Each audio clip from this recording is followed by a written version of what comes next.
Estamos de volta com mais um bloco do Alerj Debate de hoje, falando sobre o aumento de brasileiros vivendo em estado de extrema pobreza no país.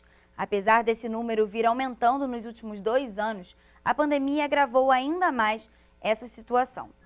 Vamos voltar, pessoal, agora para falar não só da pandemia, mas também das consequências que a extrema pobreza traz para a população que está nessa situação e também para todo o país, né? Carolina, a gente falou aqui de algumas situações, né, que os moradores das favelas, por exemplo, no Brasil, passam. A gente falou do que eles passaram agora na pandemia, né, com falta de itens básicos para fazer essa higienização e tudo mais. Mas, infelizmente, aqui no Brasil e no mundo, né, a gente ainda tem que lidar no século XXI, em pleno 2021, com um problema que já devia estar erradicado, né, que é a fome, né? E nos últimos meses, a gente tem visto um aumento no valor da cesta básica, né? Um aumento muito significativo no custo dos alimentos dessa cesta básica. Em dezembro, por exemplo, a gente viu que essa cesta chegou a custar R$ 621. E a gente sabe, né, Carolina, porque R$ 621 é mais da metade do valor do salário mínimo, né? Então, com isso a gente entende que a renda dessa família fica comprometida com botar comida na mesa, né? E, então, eu queria que você explicasse pra gente se o salário mínimo no Brasil está defasado de fato, né? A gente sabe que os preços aumentaram muito, mas há essa defasagem do salário mínimo, a gente precisa pensar em, de repente, aumentar esse valor? Com certeza. Vamos lembrar primeiro o que a Constituição diz que o salário mínimo deveria ser suficiente para arcar. A Constituição fala que o salário mínimo tem que ser um valor capaz de atender às necessidades vitais básicas dos trabalhadores e das suas famílias. Quais seriam essas necessidades básicas que a Constituição eleva? Moradia, alimentação, educação, saúde, lazer, vestuário, higiene, transporte e previdência social. Isso não é uma novidade que a Constituição traz. Na verdade, o decreto que cria o salário mínimo lá na década de 30 do século XX, já está quase fazendo 100 anos, ele fala a mesma coisa. Ele fala que o salário mínimo deveria ser um valor capaz de arcar com as necessidades do trabalhador, não só ele, do indivíduo, mas da família inteira. Então, a lista é um pouco menos extensa porque a sociedade vai ficando mais complexa e novas demandas vão surgindo. Então, a lista da Constituição é uma atualização daquela que foi feita no final da década de 30. Bom, aí você vai falar para mim, não, mas o salário mínimo nunca deu conta dessa tarefa. No período recente é verdade, nunca deu. Talvez tenha dado conta ali no início dos anos 40, final dos anos 50, início dos anos 60, mas a gente percebe que dos anos 60 em diante, ele vai paulatinamente perdendo seu poder de compra. E aí, depois que vem o Plano Real, ele vai retomando aos pouquinhos o poder de compra. E aí, em 2005, a gente tem a política de valorização do salário mínimo, que foi um instrumento muito importante, né, para a redução da desigualdade e da pobreza também no Brasil. Foi uma política quadripartite negociada pelo governo federal e representações de trabalhadores, de empresários e de aposentados também. Só que essa política ela foi esvaziada a partir de 2017.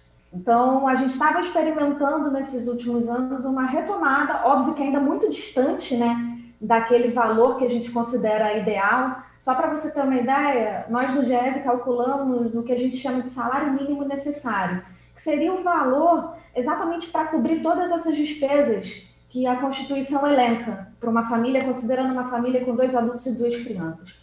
Esse valor, em dezembro do ano passado, pelos nossos cálculos, ele deveria ser de R$ 5.304,90. Então, a gente ainda tem um longo caminho para percorrer para chegar nesse valor. Todavia, o que a gente tem visto é o seguinte: se a gente compara a quantidade de cestas básicas, por exemplo, que o salário mínimo comprava alguns anos atrás, ela vai crescendo, vai crescendo, vai crescendo até 2016 e depois ela começa a cair de novo. Então, a gente está num momento, na verdade, de baixa. E como você citou, o peso dos alimentos no orçamento das famílias mais pobres é muito elevado, porque boa parte da renda é revertida exatamente para o consumo da alimentação, que é uma das necessidades mais básicas do ser humano. Então, quando a gente vê combinados uma alta do preço dos alimentos com a queda do rendimento das famílias por conta das medidas de isolamento social, por conta do desemprego que já estava em alta, por conta de uma série de outros determinantes que o auxílio emergencial ajudou a atenuar, mas agora com o fim desse benefício, a gente está vendo uma perspectiva com um olhar pessimista, a gente tem aí uma grande preocupação sobre a possibilidade de aumento a gente falou que, dependendo da métrica, a gente pode ter um quarto da população brasileira classificada na extrema pobreza. Esse número pode vir a aumentar no atual cenário sem o auxílio emergencial, com o desemprego em alta, né, e com a renda das famílias diminuindo, né, por uma série de fatores relacionados à demanda, que também estão relacionados às medidas de isolamento social e à expansão da pandemia e das mortes pelo coronavírus. A gente viu, né, que o isolamento social, além de aumentar o número de desempregos, né, muita gente perdeu os seus trabalhos, ela diminuiu a renda de muita gente e isso teve vários impactos, né? Também as crianças fora da escola, né, porque as escolas estão fechadas, as crianças estão dentro de casa, estão se alimentando em casa, a merenda escolar, né, tinha um papel importante na ajuda dessa família, né, para alimentar essas crianças, alimentar essa família. Então, a pandemia com certeza impactou isso tudo. E, Mário, como você entende esse fim, né, desse auxílio emergencial que sustentou, ajudou a sustentar muitas famílias agora em 2020, né, com a pandemia, agora em dezembro, esse auxílio emergencial foi encerrado e como a Carolina estava falando, a gente tem essa preocupação de como vai ficar daqui para frente. É uma preocupação sua e da CUFA também? Então, eu vou emitir uma opinião pessoal. Auxílio emergencial, providencial, período, valor e público-alvo questionáveis. Por que eu fiz essa comparação e essa alusão? Porque quando você fala de um auxílio, por exemplo, em métrica, no valor em média de R$ 600, o próprio poder público depõe contra si quando ele estabelece que o valor mínimo que traz dignidade a um empregado é o valor de um salário mínimo. Então, em linhas gerais, a gente já tem uma depreciação só pelo fato de eu estar estabelecendo uma média, uma métrica que não é a mínima que eu mesmo digo que tem que ser, enquanto poder público. No segundo momento, a gente percebe que o dinheiro muda de direção no transcorrer desse movimento econômico. Ele vai numa outra direção. Então, a gente percebe, tem um entendimento e a clareza, obviamente, de empresas, de setores que, obviamente, começam a ter um capital de renda e uma lucratividade muito maior. E o setor de alimentos não foi diferente, como foi dito aqui por nós. Então, assim, a sociedade não deixou de se alimentar. E, pasme, quem não tinha o que comer, na verdade, sofreu o impacto. Mas muitas pessoas também doaram. Então, assim, e aí você acaba equilibrando uma economia de sustentabilidade. Por outro lado, quando a gente vai para um outro setor, por exemplo, que é o setor de telefonia e telecomunicações, por exemplo, a gente percebe nitidamente um crescimento nesse campo, um crescimento nessa área, onde o mundo todo passou a se comunicar desta maneira. Então, em linhas gerais, alguns setores acabaram, de certa maneira, aumentando os seus ganhos e a sua lucratividade. E, dentro de uma sociedade capitalista, isso é muito natural que aconteça. Por fim, quando a gente vai para dentro dos territórios, a gente percebe quem é maior impactado nesse momento de transição social e econômica, não só no país, mas no mundo. E aí tem um olhar de solidariedade, tem um olhar de, olha, a gente precisa fazer algo pelas minorias ou pela maioria que, em linhas gerais, necessita de ajuda. Eu acho que cabe nesse momento. Bom, quanto à questão de você ter, por exemplo, em 50% a sua renda diminuída, e levando em consideração que você está ganhando o auxílio emergencial, para você fazer a manutenção de toda a sua sobrevida, acaba sendo surreal. E aí entra o terceiro setor, né? Na verdade, o terceiro setor ele traz luz, voz e vez a protagonistas dentro desses territórios que certamente teriam a sua invisibilidade ou a sua mesa simplesmente deflagrada por não ter um alimento de cada dia. Então, assim, eu entendi que foi importantíssimo a atuação do terceiro setor. A gente percebeu e percebe isso muito de perto, né, e de toda a sociedade, mas ainda entendo que, por mais esforço que o poder público tenha feito, ainda assim ficou aquém daquilo que essas favelas, esses territórios necessitariam nesse momento.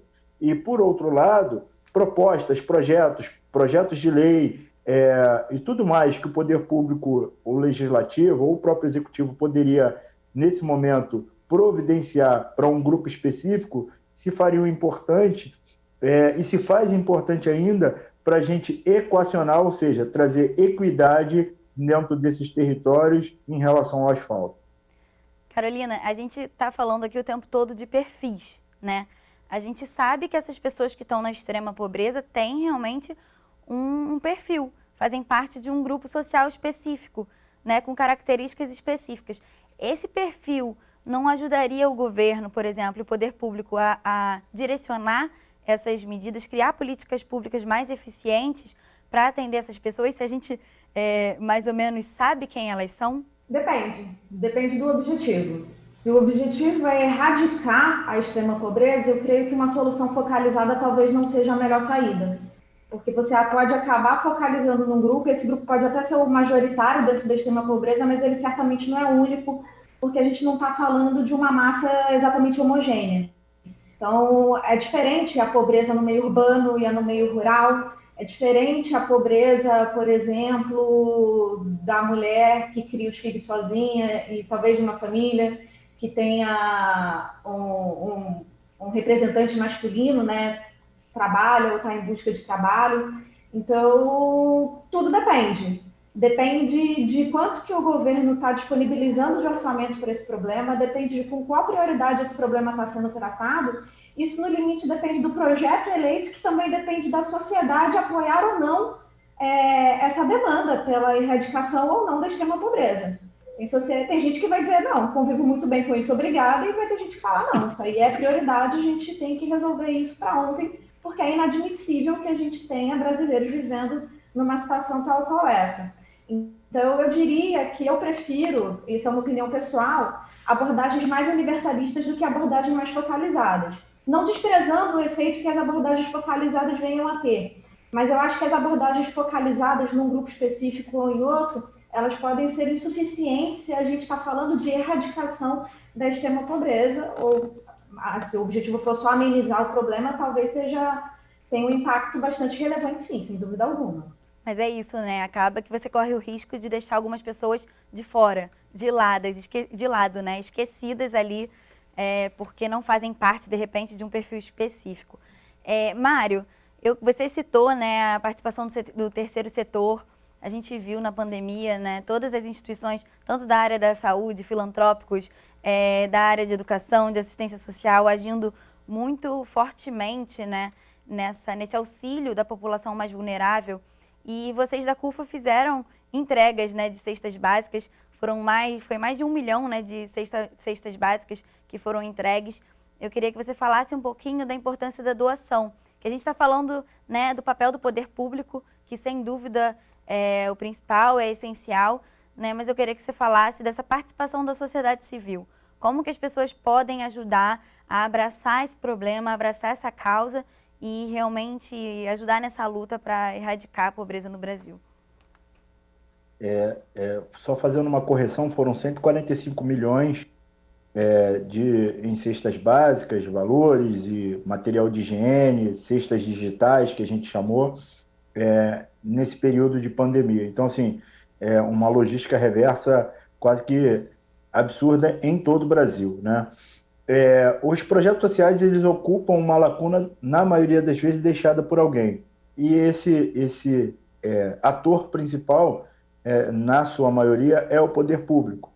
E aí vem as instituições e preenchem essa lacuna através de propostas, projetos, intervenções, programas, ações, que tem como principal usuário ou principal acesso o morador de favela, que é o perfil que a gente buscou lidar em toda a história da CUFA.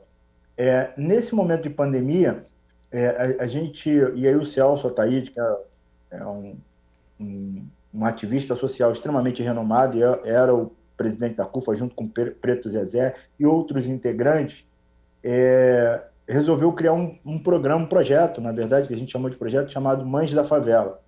E aí, levando em consideração esse recorte desse público, isso não quer dizer que nós não atenderemos pais solos ou pais que não estavam trabalhando ou pais que não estavam acamados, na verdade, mas esse projeto ele precisava de um nome e o Celso, com a sua maestria, deu o nome Mães da Favela.